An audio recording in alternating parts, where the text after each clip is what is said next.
नमस्कार, स्वागत आहे तुमचं महाराष्ट्र दर्पण 24 या न्यूज चॅनलमध्ये। जालन्यात गरजू दिव्यांगांना साहित्य आणि किराणा किटचे मोफत वाटप। जालना जिल्ह्यातील गरजू आणि आर्थिकदृष्ट्या दुर्बल दिव्यांग बांधवांसाठी झुंजार दिव्यांग पुनर्वसन सेवाभावी संस्था जालना यांच्या वतीने दिव्यांग साहित्य आणि किराणा किट वाटप करण्याचा कार्यक्रम यशस्वीपणे घेण्यात आला। या उपक्रमामध्ये व्हीलचेअर, ट्रायसायकल, वॉकर काठी, क्रचेस, श्रवण यंत्र तसेच जीवनावश्यक किराणा किट मोफत वितरित करण्यात आले। या कार्यक्रमामुळे अनेक दिव्यांग बांधवांना मोठा दिलासा मिळाला।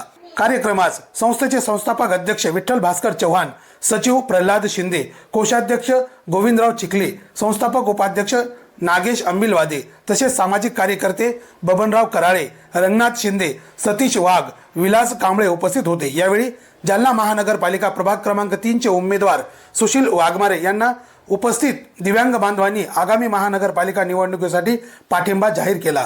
दिव्यांगांचे प्रश्न, सुविधा आणि हक्क महानगरपालिका स्तरावर प्रभावीपणे मांडण्याची ग्वाही त्यांनी दिल्याने त्यांच्या सामाजिक भूमिकेवर विश्वास ठेवून हा पाठिंबा देण्यात आल्याचे दिव्यांग बांधवांनी सांगितले।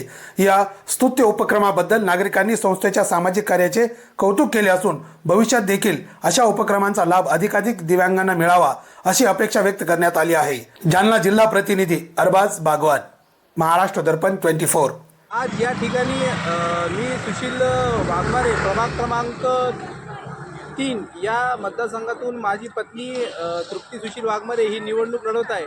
तर अपंगांच्या प्रश्नासाठी आम्ही नेहमी आवाज होतो, त्याकरिता दिव्यांग संघटनेचे माननीय विठ्ठलभाऊ चव्हाण, सतीश वाघ साहेब तसेच आमचे रंगनाथ शिंदे साहेब आणि कांबळे साहेब यांनी मला जो पाठिंबा दिलेला आहे की अपंगाचे प्रश्न सभागृहामध्ये मांडले पाहिजे।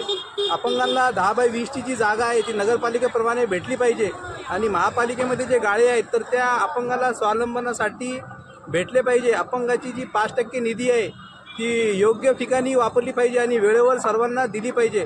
असे काही अपंगाचे प्रश्न आहे, हे प्रश्न सोडवण्यासाठी यांनी मला जे प्रेम दिलं, मी या सर्वांचं धन्यवाद आभारतो आणि अपंगासाठी आम्ही नेहमी लढत राहणार।